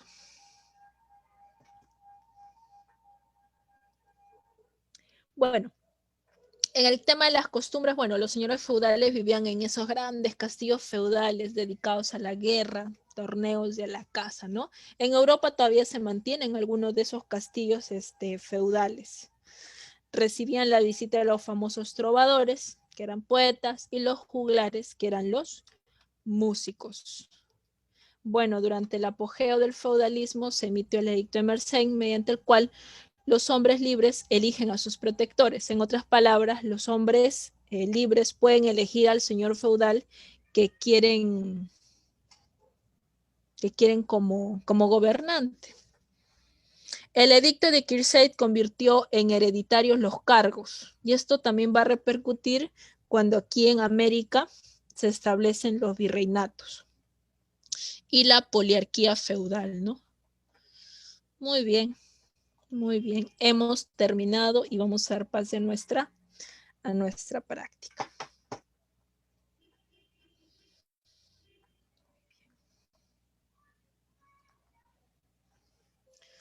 Vamos a ver. A ver, me da un momento para poder abrir la práctica. Profesora, Sí, la primera universidad, se surgió en esta época, ¿no?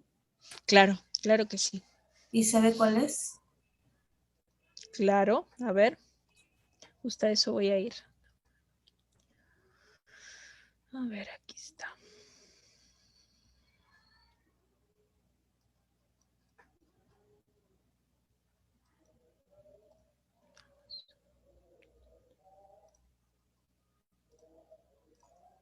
La Universidad de Bolonia.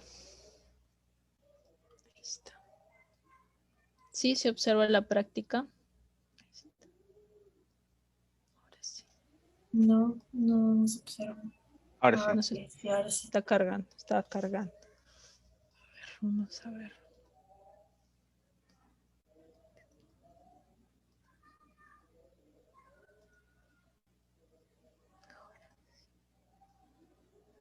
Salió.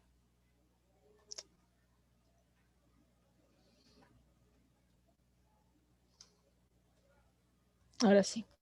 Una de las siguientes características no corresponde a la Edad Media.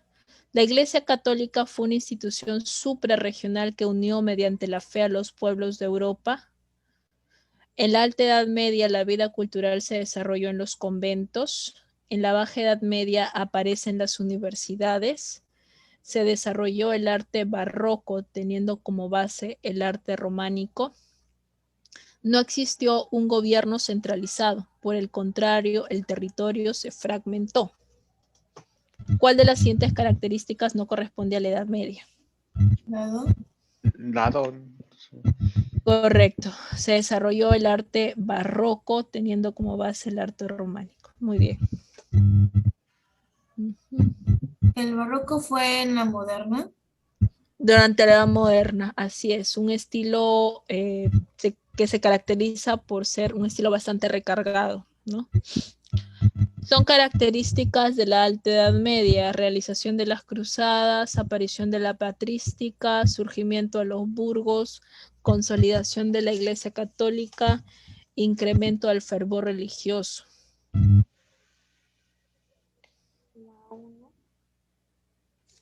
¿Cuál? A ver. Son características de la Alta Edad Media. La Alta Edad Media.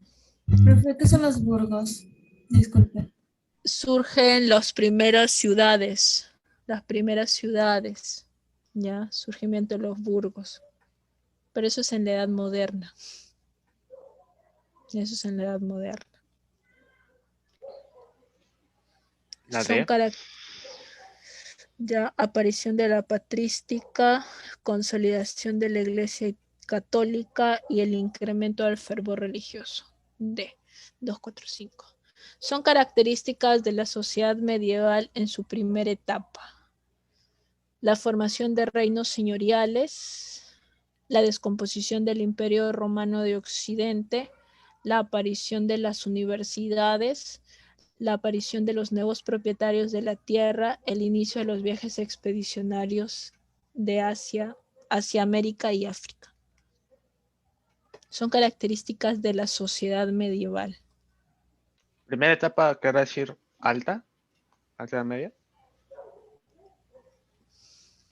¿O habla en general de la edad media? Dice, son características de la sociedad medieval en su primera etapa. Alta Edad Media.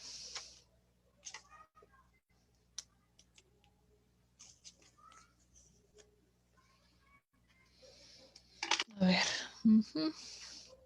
Ya.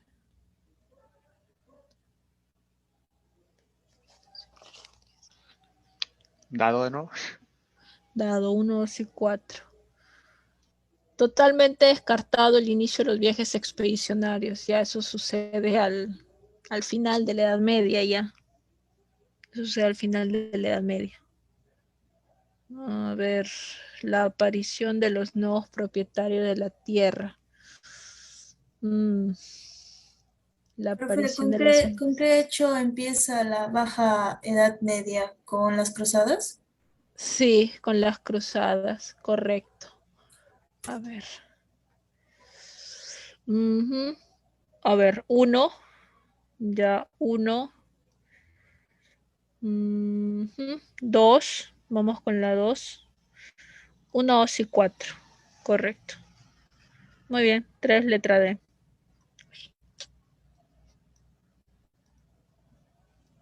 3, letra D. 1, 2 y 4. 4. Representa una característica general de la Edad Media. Su base económica se sustentaba en el mercantilismo. Se inclinaba por un profundo sentimiento anticristiano.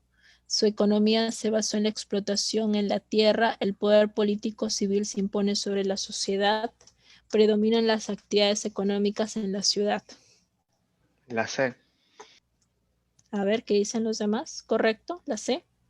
¿Están de acuerdo? ¿Qué dicen? A ver. Chicos, a ver su participación. Se quedaron dormidos. A ver. Sí, No yo creo. también digo la C, porque Sí. no es la E porque las ciudades no dice que fueron en la edad moderna. Correcto. Esos son de la edad moderna. Bien. 4 letra. Letra C. Así es. 4 letras. Muy bien. La Edad Media se caracterizó por la brusca desaparición del sistema esclavista, la institucionalización de la servidumbre, la venta de esclavos por los romanos a los señores feudales, estar imbuida de un profundo sentido escolástico, la aparición de las ciudades y creación de las universidades. La B. A ver, la B. ¿Cuál es la B?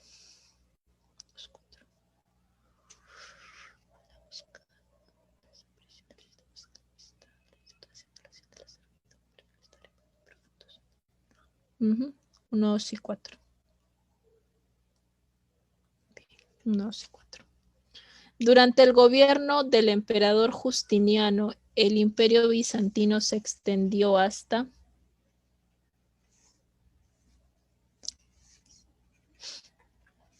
Durante el gobierno del emperador Justiniano, el imperio bizantino se extendió hasta Francia, Inglaterra, España, Sicilia e Italia.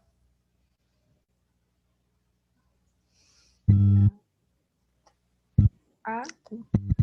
Correcto. 1, 2 y 3. Muy bien. Fue uno de los centros culturales más importantes del Asia Menor durante la Edad Media. Bagdad, Macedonia, Constantinopla, Marruecos o Granada. Constantinopla. C. Fue uno de los centros culturales más importantes del Asia Menor durante la Edad Media. Macedonia. Macedonia. Macedonia. 8. Los árabes en su conquista de Europa tuvieron las siguientes batallas principales durante el siglo VIII: Lepanto, Guadalete, Poitiers, Orleans o Hastings.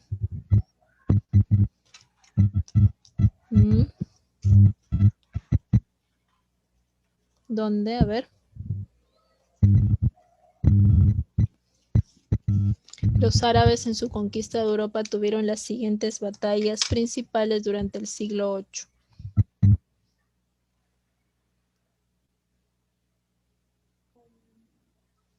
VIII.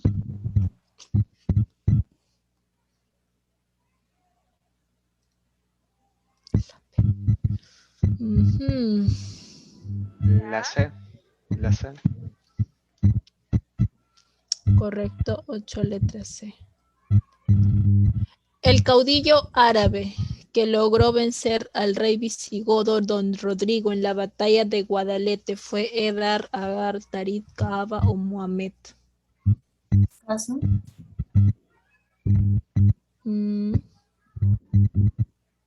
El caudillo árabe que logró vencer al rey visigodo Don Rodrigo en la batalla de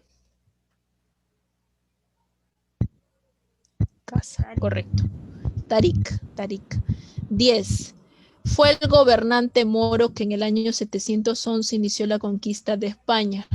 Último gobernante que fue expulsado tras su derrota en Granada en 1492. Esa está sencilla, esa pregunta. Lo he mencionado. La E. Tarik Ibn Abdil. Muy bien. Si no me recuerdo, le decían Boabdil el Grande. Boabdil el Grande. Fue una consecuencia de la batalla de Guadalete, el inicio del predominio en España, el fracaso de la primera cruzada, el fortalecimiento del poder visigodo en la península ibérica, la expulsión de los moros del sur de España, inicio del proceso de reconquista de España.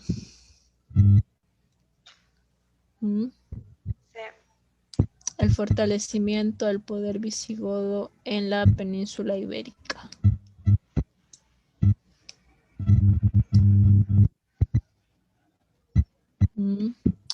El inicio del predominio en España. Muy bien. Los médicos musulmanes crearon la filtración, la alquimia, la destilación, la optometría o la sublimación.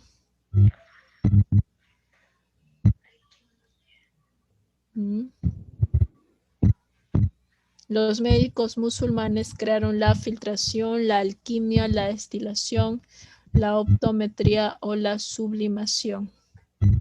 Alquimia. La optometría.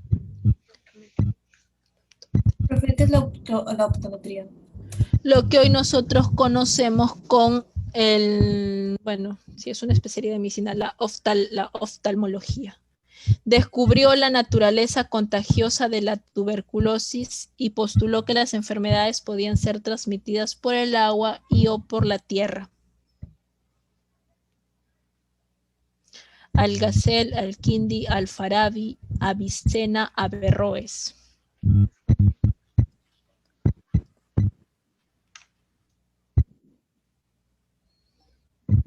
¿Cuál será la alternativa correcta?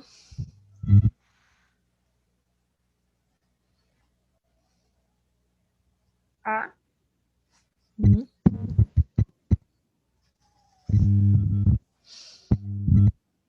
Avicena. Avicena fue un renombrado médico griego, romano, carolingio, bizantino o árabe.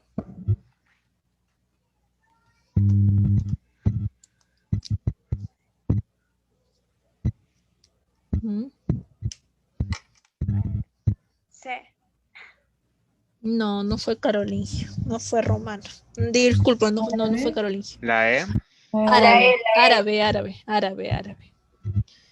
Carlomagno redactó numerosos documentos que normaban los asuntos jurídicos, militares, educativos. Esto se les conoce como los o las ordenanzas, magna leyes, decretos carolinos, capitulares o reglas carolingias. Dato. Capitulares. ¿Qué pasó? Fueron considerados inspectores del vasto imperio carolingio, los varones, duques, mixi dominixi, marqueses o mayordomos. Sí. Mixi dominixi. Del Tratado de Verdún podemos decir que finalizó el enfrentamiento entre el Papa y el poder político, estableció las escuelas palatina y conventual, las cruzadas llegaron a su culminación, solucionó el problema de las investiduras, produjo la fragmentación del imperio carolingio. La E. Muy bien. 17 letra E.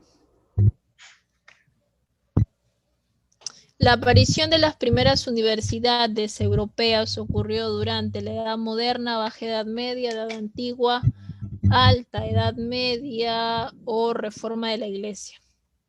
La B. La B.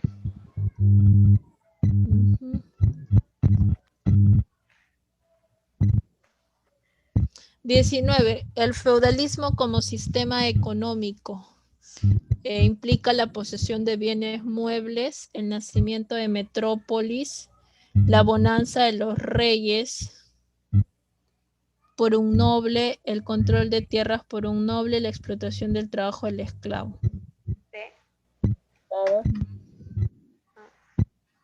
¿Cuál será ahí?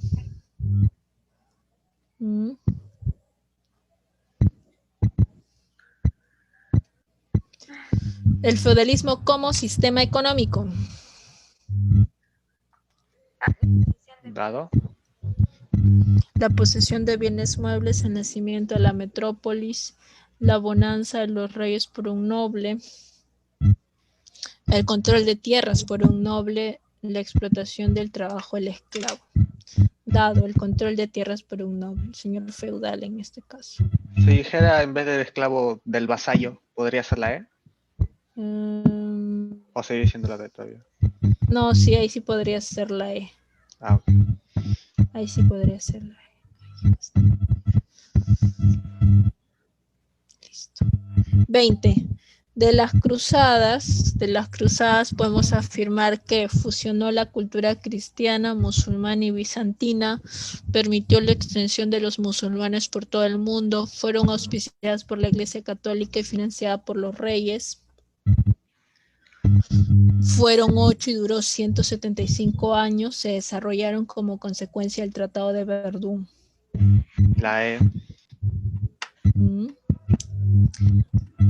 La E. Se desarrollaron como consecuencia del Tratado de Verdún. Letra D, chicos. Ahí se ha ido subrayada. Ya pues, ni modo. 21. Fueron causas para la realización de las cruzadas, la extensión de los reinos y ciudades medievales, la extensión de la supremacía de la Iglesia, el anhelo de buscar nuevas tierras fértiles, el rescate de lugares santos, el deseo de formar nuevos imperios.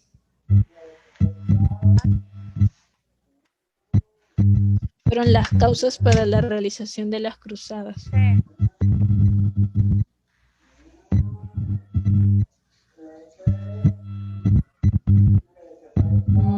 La C. La C, a ver.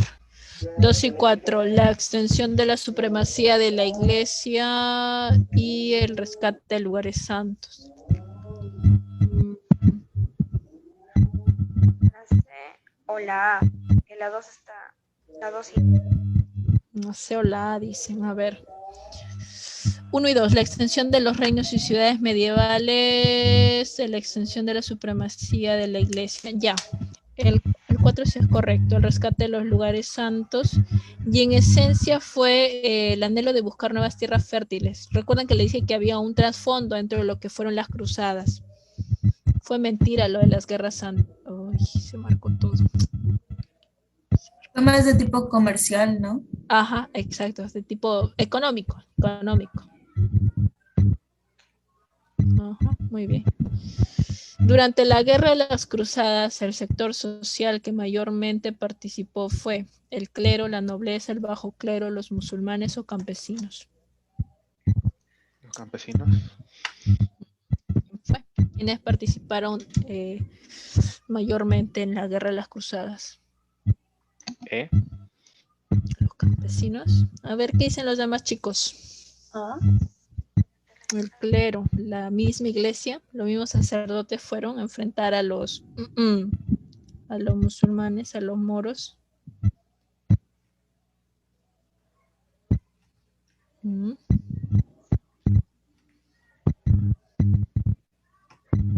¿Qué es?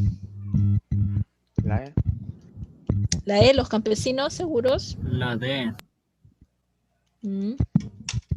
Los musulmanes, no son los musulmanes.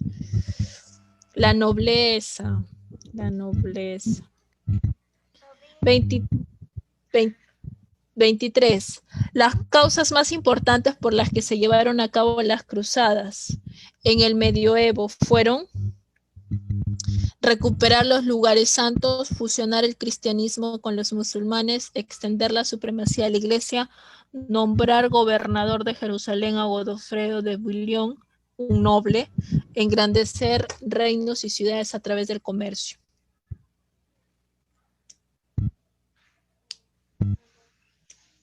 La B. Ya.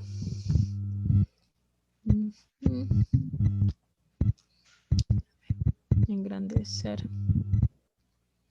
Las causas más importantes por las que se llevaron a cabo las cruzadas en el medioevo fueron B.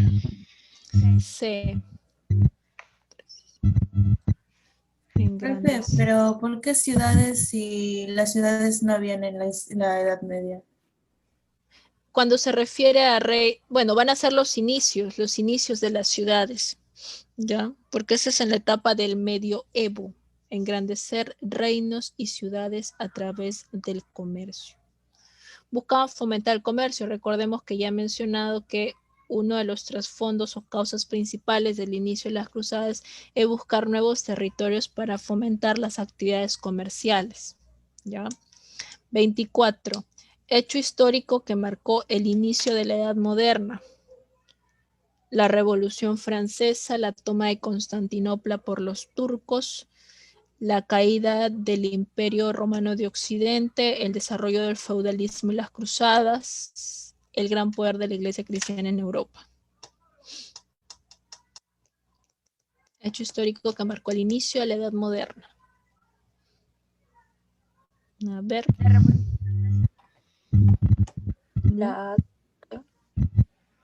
Hecho histórico que marca el inicio de la Edad Moderna. La B, la toma de Constantinopla por los turcos. Sí.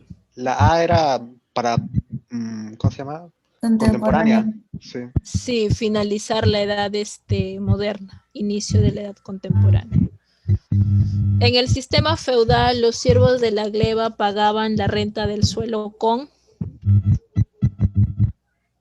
Trabajo. ya trabajo y ¿qué más? Impuestos. Impuestos. Bien. ¿Y el diezmo?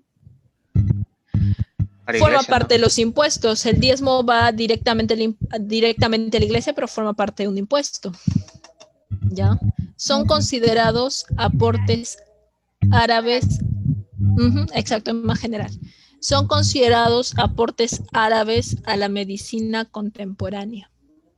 La trepanación ósea, las operaciones oftálmicas, la destilación a través del alambique, la cauterización por el fuego, la creación de la farmacopea.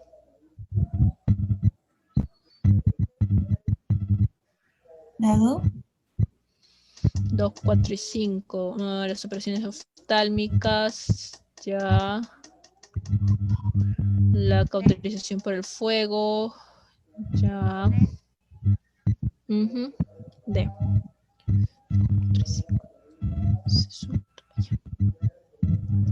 Constituyen aportes culturales de los árabes a la humanidad, crearon el calendario más exacto, descubrieron la naturaleza contagiosa de la tuberculosis, los procesos de destilación, filtración y sublimación, la supremacía del catolicismo romano, formaron nuevos imperios coloniales. Constituyen aportes culturales de los árabes. Calendario. ¿Avión? Calendario más exacto, descubrieron la naturaleza contagiosa de la tuberculosis. ¿Qué más? 3, ¿no? Los procesos de destilación, filtración y sublimación. Letra E, 1 y 5. No necesariamente se refiere al aspecto médico de aportes culturales de manera general. Las cruzadas beneficiaron al poder de los reyes y significaron la caída del feudalismo, mercantilismo, urbanismo, esclavismo o absolutismo. ¿Avión? Muy bien, feudalismo. 29. La intensificación de las relaciones comerciales entre Europa y el Oriente se produjo como consecuencia de las invasiones bárbaras, las cruzadas, la reforma, el humanismo o el feudalismo. ¿Las cruzadas?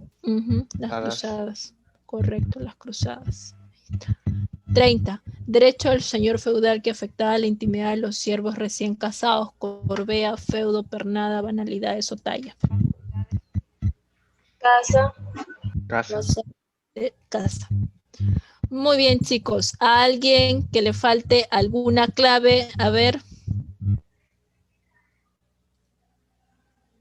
¿Alguien que le falte alguna clave? Ahí está. Siempre. 27, a ver. Ya está. 27 le trae. 27 le trae Brian. ¿Alguien más? De repente que le... ¿Cuál? La 24. La 8 y la 9. Ya, 8, 9 y 24. Ahora vamos con la 24. 24, letra B. 24, letra B. 8 y 9 me dijeron, a ver. 8, letra C, 9, letra C. ¿Cuál más?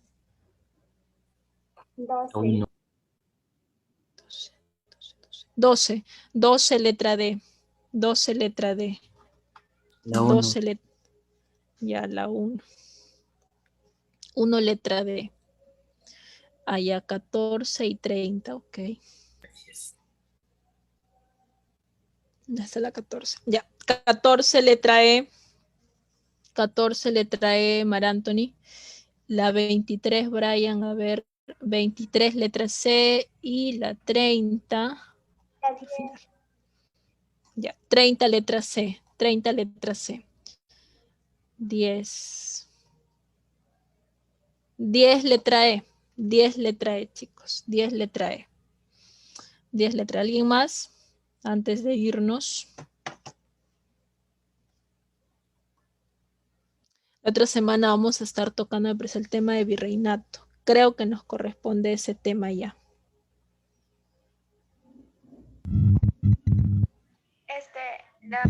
La clase, las preguntas de hoy, las básicamente de la exposición que dio de la exposición que dio primero. Como recién a su clase, no tengo las clases anteriores, por eso quería saber. Ah, ¿te refieres a los PPTs? ¿O las claves de las prácticas? ¿Cuál te refieres? La práctica de hoy es netamente de la introducción. De esta clase. Sí, de la clase del día de hoy. Sí. Así es, de la clase del día de hoy. Los PPTs igual se lo voy a enviar a la señorita encargada y a ella se va a encargar de distribuirles el material. ¿Ya? Una pequeña duda entre Dime, dos preguntas. La 21 y 23. Ambas me piden las mismas, que son causas de la realización de las cruzadas. Y en las dos se encuentran de supremacía de la iglesia, pero no pusimos en las dos esos. Sí, justamente iba a preguntar eso. Ya, dice, fueron causas para la realización de la cruzada 21 y 23, ¿no? Sí. Ya, en el caso de la 23 se refiere a específicamente en el medioevo, que vendría a ser la parte central del desarrollo de las cruzadas, el momento más álgido, el más importante de la época de las cruzadas. Si bien es cierto, no hubo un trasfondo esencialmente o netamente religioso, de cierto modo, la Iglesia Católica en ese entonces va a intentar llegar a esos territorios y también implantar la religión católica, ¿no? Okay. Pero si hablamos en general, ahí ya no sería un objetivo claro. No, Okay. ya no. Y esas preguntas a las cuales tú te estás refiriendo son, algunas son preguntas de exámenes pasados, ya. Ha habido mucha controversia en cuanto a las claves en estos últimos exámenes, ¿no? Pero vamos a estar revisando. Me pasaron la pregunta que es para desarrollarla, para traerla. A ver. Yo la paso ¿La podría pasar al grupo de la academia? Ya, si estás ahí, genial. Ya yo la resuelvo. Ya, y de ahí te la respondo. Le respondo a todos, pues, ¿no? Porque creo que es de interés de todos ahí. ¿Ya? Profesora, ¿podría repetir lo que dijo? De lo último, que por qué una clave era por la iglesia, ¿no? No entendí.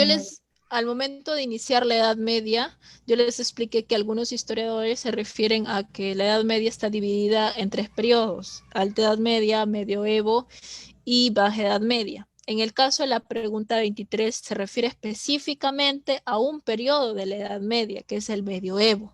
Es por ello que sí se puede considerar la expansión o la supremacía de la Iglesia, ¿ya?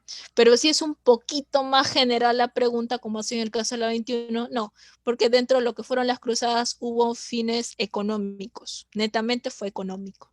Y bueno, y la recuperación de lugares santos, ¿no? Pero como excusa la religión. Sí, fue utilizada como un pretexto, así es, un pretexto, ¿ya? Muy bien, chicos, nos vemos entonces. Lo envías la pregunta, no te olvides, lo voy a estar esperando, ¿ah? ¿Ya? Nos vemos hasta la siguiente clase, chicos, nos vemos. Bye bye.